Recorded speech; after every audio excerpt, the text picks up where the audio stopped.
दोस्तों, अगर मैं आप लोगों को यह सवाल करूं कि भाई इस्लाम के मुताबिक क़यामत से पहले जो हजरत ईसा अलैहिस्सलाम का नुज़ूल होगा वो कौन से देश में होगा, मतलब हजरत ईसा अलैहिस्सलाम को आसमान से कौन से मुल्क में उतारा जाएगा, या फिर मैं यह सवाल करूं कि भाई उस देश का नाम बताइए जो क़यामत से पहले हमारी इस दुनिया में एक अहम किरदार अदा करेगा। मतलब जो भी एक क़यामत से जुड़ी हुई छोटी बड़ी निशानियाँ होगी या फिर अलग अलग इवेंट्स होंगे उनमें इस देश का एक अहम रोल होगा। या फिर मैं ये पूछूं कि भाई एक ऐसे देश के बारे में बताइए कि जिसके बारे में इस्लाम के आखिरी पैगंबर हजरत मोहम्मद सल्लल्लाहु अलैहि वसल्लम ने अनगिनत पेशनगोइयां मतलब की भविष्यवाणी की है। दोस्तों, मेरे इन सारे ही सवालों में सिर्फ और सिर्फ एक ही जवाब है और वो जवाब है मुल्क शाम, यानी कि आज का सीरिया देश। वैसे तो दोस्तों दिलचस्प बात ये भी है कि जिस तरह से सीरिया का फ्यूचर मतलब मुस्तकबिल काफी अहम और असरदार होने वाला है, बिल्कुल वैसे ही इस देश का इतिहास भी काफी असरदार अहम सुनहरा रहा है। मगर न जाने क्या इस देश के प्रेजेंट पर किसी की नजर लग गई, और ऐसा मैं इसलिए कह रहा हूँ क्योंकि किसी दौर में अमीरी, खूबसूरती और ताकत की अलामत समझा जाने वाला ये सीरिया आज के दौर में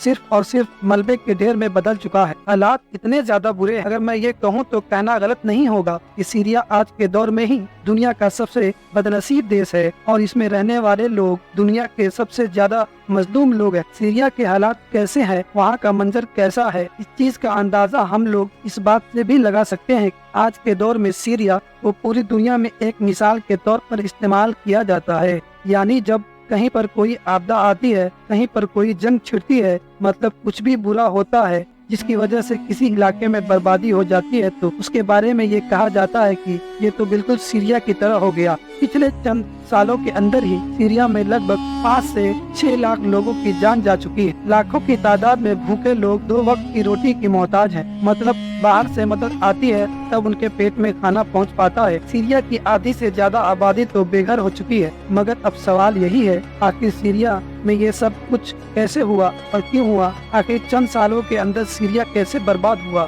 किसने बर्बाद किया और क्यों बर्बाद किया? तो चलिए आज के इस वीडियो में अपने इन सारे ही सवालों के जवाब जानने की कोशिश करते हैं और साथ ही साथ नजर डालते हैं कि सीरिया देश के पिछले कई सालों, ये कहिए कि सैकड़ों सालों और हजारों सालों की इतिहास पर। इन टीवी के नॉलेजेबल फ्रेंड, सबसे पहले तो आप लोगों के लिए ये बात जान लेना जरूरी है कि आज के दौर में हम लोग मिडिल ईस्ट में मौजूद मुस्लिम देशों के जो नक्शे देखते हैं वो दरअसल कोई ज्यादा पुराना नहीं, बल्कि सिर्फ 60 या 70 या फिर हद से ज्यादा 100 साल पुराने हैं। और सिर्फ वही नक्शे जिनको ब्रिटिश एम्पायर या फिर फ्रांस ने बनाया था। यही वजह है कि आप लोग देखेंगे कि ज्यादातर ऐतिहासिक किताबों में और स्पेशली मुसलमानों की ऐतिहासिक किताबों में जब भी मुल्क शाम यानी कि सीरिया की बात की जाती है तो उसका मतलब और उससे मुराद सिर्फ वही सीरिया नहीं या वही एरिया नहीं होता कि जो आज के दौर में सीरिया कहलाता है, बल्कि उस सारे ही एरिया के बारे में बात की जा रही होती है जो आज के दौर में लेबनान कहलाता है, फिलिस्तीन कहलाता है और तो और जॉर्डन भी कहलाता है, क्योंकि किसी दौर में इस सारे ही इलाके को मुल्क शाम कहा जाता था। सबसे पहले अगर बात करें इस्लाम के नजरिए से तो क़यामत की बहुत सारी निशानियां इस देश के साथ जुड़ी हुई है। मिसाल के तौर पर हजरत ईसा अलैहिस्सलाम का भी इसी देश में मशहूर शहर दमिश्क की एक मस्जिद के मीनार पर आमद होगा। हजरत इमाम मेहदी भी मदीने से इसी इलाके की तरफ हिजरत करेंगे और जहां पर पहुंचकर वो मुसलमानों की लीडरशिप भी संभालेंगे। याजूज माजूज जैसी जो भयानक और खतरनाक ताकतें होंगी वो भी इसी इलाके में आकर एक दम तोड़ देंगे। इलाका इस्लाम के नजरिए से इतना ज्यादा अहम है, इसका अंदाजा इस बात से भी लगाया जा सकता है कि आखिरी पैगंबर हजरत मोहम्मद सल्लल्लाहु अलैहि वसल्लम ने सिर्फ इस इलाके के लिए दुआ की, बल्कि एक बार तो अपने सहाबा से ये भी फरमाया था कि अगर मुल्क शाम में फसाद बर्पा हो जाए तो फिर तुम में कोई खैर नहीं। यही वजह है कि आज बहुत सारे मुस्लिम स्कॉलर मिडिल ईस्ट में ये जितना भी चल रहा है और मुस्लिम देशों ये अपना बुरा दौर देख रही है, इसके पीछे एक बड़ी वजह सीरिया में होने वाला फसाद भी बताते हैं। फिलहाल दोस्तों मिडिल ईस्ट के ज्यादातर इलाके की तरह किसी दौर में यह पूरा इलाका साइरस ग्रेट के पर्शियन एम्पायर का हिस्सा हुआ करता था। फिर अलेक्जेंडर के ग्रेट दौर का आया, उसने इस इलाके को फतह किया। उसके बाद रोमांस का दौर आया और रोमन्स ने भी इस इलाके पर लंबे वक्त तक राज किया। और फिर दौर आया मुसलमानों का, जब मुसलमानों ने इस 634 ईस्वी से लेकर 638 के बीच में इस पूरे इलाके में अपने कैंपेन शुरू की। मुस्लिम इतिहास के सबसे मशहूर कमांडर यानी कि हजरत खालिद बिन वलीद की लीडरशिप में फाइनली मुसलमानों ने इस इलाके को फतह कर लिया। फतह राशिदा के बाद सल्तनतों का दौर शुरू हुआ तो मुसलमानों की पहली सल्तनत यानी कि सल्तनत बनु उमैया ने इसी इलाके के शहर के जिसको दमिश्क के नाम से जाना जाता है उसको अपनी राजधानी बनाया। हालांकि बनु उमैया के बाद जब दूसरी सल्तनत आई यानी सल्तनत बनु अब्बास तो उन्होंने अपनी राजधानी दमिश्क की बजाय बगदाद को बनाया। मुल्क शाम का ये पूरा इलाका ईसाइयों और मुसलमानों के बीच होने वाली उन रंगों का भी मैदान बना जिनको आज के दौर में हम लोग क्रूसेड वॉर के या फिर किसी दूसरे नाम से जानते हैं। इसके अलावा फिर मंगोलों का दौर आया। मंगोलों ने 1240 से 1250 के दौर में इस पूरे इलाके पर बार बार हमले किए मगर उन लोगों को कोई खास कामयाबी नहीं मिल पाई और न मिलने की वजह थी सल्तनत के जो उस दौर में इस पूरे इलाके को कंट्रोल कर रही थी। अगले कुछ सदियों तक हमलकों ने ही इस इलाके पर राज किया मगर फिर 1516 के वक्त में सल्तनत उस्मानिया ने सिर्फ इस इलाके पर बल्कि पूरी सल्तनत पर कंट्रोल हासिल कर लिया था और फिर 1516 से लेकर फर्स्ट वर्ल्ड वार तक इस इलाके पर सल्तनत उस्मानिया का ही राज कायम रहा। हालांकि एक बार इस इलाके में बगावत भी हुई थी मगर उसको उस्मानियों की तरफ से कुचल दिया गया। फर्स्ट वर्ल्ड वार के बाद जब सल्तनत उस्मानिया की हार हुई और वो हमेशा के लिए खत्म हो गई तो ब्रिटिश एम्पायर और फ्रांस ने चलते चलते उस्मानियों के सारे इलाकों को आपस में बांट लिया। आज के दौर में जिस पूरे इलाके को हम लोग सीरिया बोलते हैं ये सब फ्रांस के हिस्से में आया। इसके बाद वक्त पर सीरिया के अंदर से ही ऐसी ताकतें उठना शुरू हो गई कि जिन्होंने फ्रांस की आज़ादी हासिल करने की कोशिश की मगर ज्यादा कुछ हो न सका। 1936 आते आते तो फ्रांस ने परेशान होकर आज़ादी पर बातचीत करना भी शुरू कर दी मगर दोस्तों ये सारी आज़ादी वगैरह सिर्फ नाम की ही थी। सेकेंड वर्ल्ड वार के बाद एक बार फिर से फ्रांस का पूरी तरीके से इस इलाके पर कंट्रोल हो गया था लेकिन अब हालात बदल चुके थे और सीरिया के लोग दुनिया की बाकी इलाकों की तरह हर हाल में आज़ादी ही चाहते थे। इसलिए फाइनली 1946 में सीरिया को आज़ादी हासिल हुई। आज़ादी तो मिल गई मगर ये देश कभी स्टेबल ना हो सका। अगले कई सालों तक ये कह सकते हैं कि अगले कई दशकों तक राजनीतिक तौर पर ये उथल पुथल का शिकार रहा। एक के बाद एक मिलिट्री को हो जाता यानी फौज बगावत करके हुकूमत का तख्ता पलट कर दिया जाता और इतनी बार हुआ कि शायद इस पूरे एरिया में ये कहिए कि दुनिया के बहुत कम ही देशों में इतने ज्यादा मिलिट्री कंट्रोल को देखना को मिले हैं। कभी कभी तो ऐसा हुआ कि सिर्फ एक साल के अंदर ही मिलिट्री की तरफ से 3-4 बार तख्ता पलट कर दिया गया। फिलहाल सन 1948 में जब इसराइल ने अपने बनने का ऐलान किया तो आसपास के बाकी अरब देशों की तरह सीरिया ने भी उसके खिलाफ जंग का ऐलान कर दिया और जाहिर है इस जंग में तो अरब देशों को नाकामयाबी मिली थी तो ये चीज भी सीरिया के अंदर उथल पुथल की एक बड़ी वजह बनी थी। वैसे दोस्तों अगर इतिहास पर नजर डाली जाए इसराइल के साथ अरब देशों ने जितनी भी जंगें लड़ी है लगभग उन सारे ही जंगों में न सिर्फ सीरिया भी शामिल रहा बल्कि सबसे आगे रहा। अब वो चाहे 48 की हो या 67 की हो या फिर वगैरह वगैरह। फिलहाल एक लंबी उथल पुथल के बाद आखिरकार सन 1971 में सीरिया की बागडोर हाफिज अल असद के पास आई। वैसे तो इनका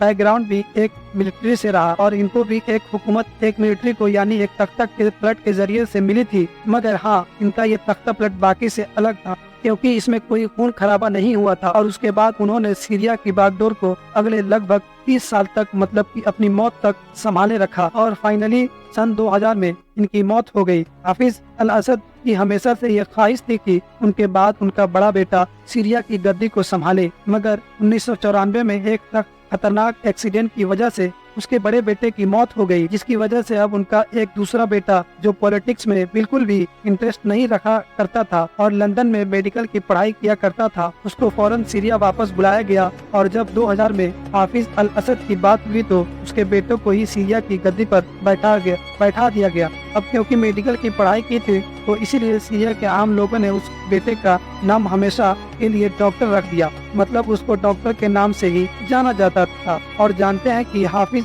अल असद का वो बेटा कौन है? वो बेटा कोई और नहीं बल्कि वही है कि जो आज तक सीरिया की बागडोर को संभाले हुए हैं और जिसको हम सब या हम लोग बशर अल असद के नाम से जानते हैं। वैसे तो सन 2000 के बाद दुनिया की बाकी बहुत सारे देशों की तरह सीरिया की राजनीतिक में भी या फिर सीरिया की आम लोगों की जिंदगी में काफी उतार चढ़ाव आते रहे मगर असली कहानी का आगाज हुआ 2011 से। 2011 में हुआ ये एक अफ्रीका का एक देश जिसको हम लोग ट्यूनीशिया के नाम से जानते हैं। वहाँ की हुकूमत के खिलाफ आम लोगों का एक पीसफुल प्रोटेस्ट शुरू हुआ। यह एक ऐसा प्रोटेस्ट था कि जो तेज होता चला गया और नतीजा वहाँ की हुकूमत को उखाड़ फेंकना। वेस्टर्न मीडिया ने इस पूरे मामले को अरब स्प्रिंग का नाम दिया, बल्कि इसको खूब चढ़ा बढ़ा कर दिखाया और इस तरह से प्रिंट किया कि मानो ये क्रांति है, ये एक रेवोल्यूशन है जो पूरे वर्ल्ड में फैलेगा और पूरे अरब वर्ल्ड के लोग अब बदलाव चाहते हैं, यानी अपनी पुरानी हुकूमतों को पलटना चाहते हैं। वेस्टर्न मीडिया अपने इस चीज में कामयाब भी हुआ, क्योंकि टूनेशिया के बाद इसका सीधा असर इजिप्ट में दिखाई दिया। वहाँ पर भी आम लोगों ने अपनी पुरानी हुकूमत को उखाड़ फेंका और उसके बाद इसकी आग लीबिया तक पहुँची। लीबिया में भी पिछले कई दशकों से चला आ रहा मोहम्मद गद्दाफी का राज खत्म हो गया। जाहिर है जब इन सारे देशों में बारी बारी से ये सब कुछ हो रहा था, तो इन सारी चीजों की खबरें और इन सारी चीजों की तस्वीर सीरिया में भी पहुंच रही थी। तो जाहिर है कि सीरिया में भी ऐसे बहुत सारे लोग कि जो एक लंबे वक्त से राज करने वाले इस फैमिली को पसंद नहीं किया करते थे, उन्होंने प्रोटेस्ट शुरू कर दिया। और शुरुआत में हुई दीवार पर लिखे गए उस सेंटेंस की वजह से जो उस दौर में एक स्कूल के बच्चे ने लिखा था, इसमें लिखा हुआ था कि डॉक्टर अब तुम्हारी बारी है। जैसा कि आपको याद होगा कि मैंने शुरू में ही बताया था कि सीरिया के अंदर डॉक्टर बशर अल असद को ही कहा जाता है। हुकूमत जो पहले से ही बाकी अरब देशों में होने वाले तख्ता पलट से अच्छी तरह से वाकिफ थी, उसने इस पूरे मैटर को सीरियसली लिया और अपने विरोधियों के खिलाफ काउंटडाउन शुरू कर दिया। लेकिन असद हुकूमत ने जैसे जैसे इन प्रोटेस्ट और विरोध को दबाने की कोशिश की और लोगों पर जुल्म सितम किया या उनको दूसरी तरीके से धमकाया, वैसे वैसे अब हालात और भी ज़्यादा खराब होते चले गए। वो प्रोटेस्ट कि जो एक छोटे से इलाके से शुरू हुई थी, अब वो दमिश्क और इस तरह के बाकी जितने भी छोटे बड़े शहर हैं, उन सब में भी फैल चुके थे। हालात कितने ज़्यादा खराब हो चुके थे, असद गवर्नमेंट ने अपना वजूद बचाने के लिए सेना ही उतार दी। सेना उतारने का सीधा सा मतलब था कि आम लोगों पर जुल्म सितम करना और अगर जरूरत पड़े तो उनको खत्म भी करना। इसलिए जब आम लोगों पर आए तो अब उनका सीधा मुकाबला एडवांस हथियार से हो और वगैरह से होने लगा। जब बेशुमार आम लोगों की मौत होने लगी तो अब सेना के ही एक गुट ने सेना से ही बगावत कर डाली, यानी उन्होंने अब अपना एक अलग ग्रुप बना लिया और उन लोगों के साथ मिल गए जो असद हुकूमत का विरोध कर रहे थे। और उन लोगों ने अपना नाम रखा FA, मतलब फ्री सीरियन आर्मी। और इस तरह से अब दोनों ही ग्रुप हथियारों के साथ एक दूसरे के आमने सामने आ गए और सीरिया के अंदर आगाज हुआ एक सिविल वॉर का। और हद तो तब हो गई कि जब बाहरी ताकतों मतलब कि अमेरिका, फ्रांस और ब्रिटेन ने SF मतलब सिविलियन की फ्री आर्मी को सपोर्ट करना शुरू कर दिया। इन लोगों ने एडवांस हथियार दिए और फौरन ट्रेनिंग वगैरह भी देना शुरू कर दिया, क्योंकि जाहिर है ये सारे देश तो एक लंबे वक्त से ही असल गवर्नमेंट को खत्म करना चाहते थे और अब उनको वो मौका मिल चुका था। यूरोपियन ताकतों ने जब असद के विरोधियों का साथ देना शुरू किया तो अब इसमें ईरान का भी एंट्री हुई और इसने पैसे और हथियारों से असद गवर्नमेंट की भरपूर मदद की। और तो और लेबनान में मौजूद जो ईरान का प्रॉक्सी ग्रुप है मतलब हिजबुल्लाह, उसने तो अपने लड़ाके भी उतार दिए। और इस तरह से अब सीरिया का ये पूरा एरिया हमारी दुनिया की एक खतरनाक जंग का मैदान बन गया। एक ऐसा मैदान कि जिसमें चाहे कोई भी ग्रुप किसी भी ग्रुप पर बढ़त बनाए, चाहे कोई भी किसी पर बाजी मारे, मगर सबसे ज्यादा इस जंग में अगर कोई भी पीस रहा था तो वह थी बेगुनाह और आम सीरियाई जनता। दोस्तों, पूरा सीरिया जब सिविल वॉर की चपेट में आया और वहाँ पर हालात काफी अनस्टेबल हो गए तो इसका फायदा एक और ताकत ने उठाया। वो ताकत थी ISI की, जो पहले से इराक में मौजूद था, मगर सीरिया के जब बुरे हालात देखे तो मौका पाकर वहाँ पर भी आगे बढ़ना शुरू कर दिया। अमेरिका जो इराक में इसी ग्रुप से लड़ने के लिए आया था, वो भी इसका पीछा करते करते सीरिया में भी पहुंचा। हालांकि सीरिया में उसने अटैक वगैरह किसी और ग्रुप पर नहीं किए, बल्कि सिर्फ किसी ग्रुप को ही टारगेट किया। इसके बाद सीरिया के इस जंग में एक और ग्रुप की एंट्री हुई। ये दरअसल कुर्दों का वो ग्रुप था कि जो पहले तो ISI से अपनी जमीन बचाने के लिए लड़ रहा था और बाद में तुर्की से लड़ने लगा। तुर्की से लड़ने की वजह यह है कि क्योंकि तुर्की कुर्दों के इस ग्रुप को अपने लिए सबसे बड़ा खतरा मानता है और उसके मुताबिक ये अपना कुर्दिस्तान बनाने के लिए तुर्की को तोड़ना चाहते हैं। उसके मुताबिक ये सभी आतंकवादी हैं, जिसकी वजह से वो सीरिया के अंदर घुसकर वक्त वक्त पर एयर स्ट्राइक वगैरह भी करता रहता है। साल 2023 में भी इवन अभी जब फिलिस्तीनी और इसराइल की जंग चल रही है इसके दौरान भी आप लोगों ने न्यूज में सुना होगा, सीरिया के अंदर घुसकर तुर्की ने एयर स्ट्राइक वगैरह किया है। तो जब भी इस तरह की न्यूज आती है तो वो दरअसल कुर्द लोगों की इन्हीं ग्रुप पर एयर स्ट्राइक करता है। दोस्तों, एक वक्त ऐसा भी आया जब इस जंग में बशर अल असद की जो पार्टी थी वो काफी पिछड़ना शुरू हो गई। उसकी मदद के लिए एक और नई ताकत ने इस जंग में एंट्री मार दी। हम कह सकते हैं कि इस एंट्री से ही इस जंग का पासा पलट गया, क्योंकि यह ताकत थी रशिया, जिसने भरपूर तरीके से बशर अल असद के साथ दिया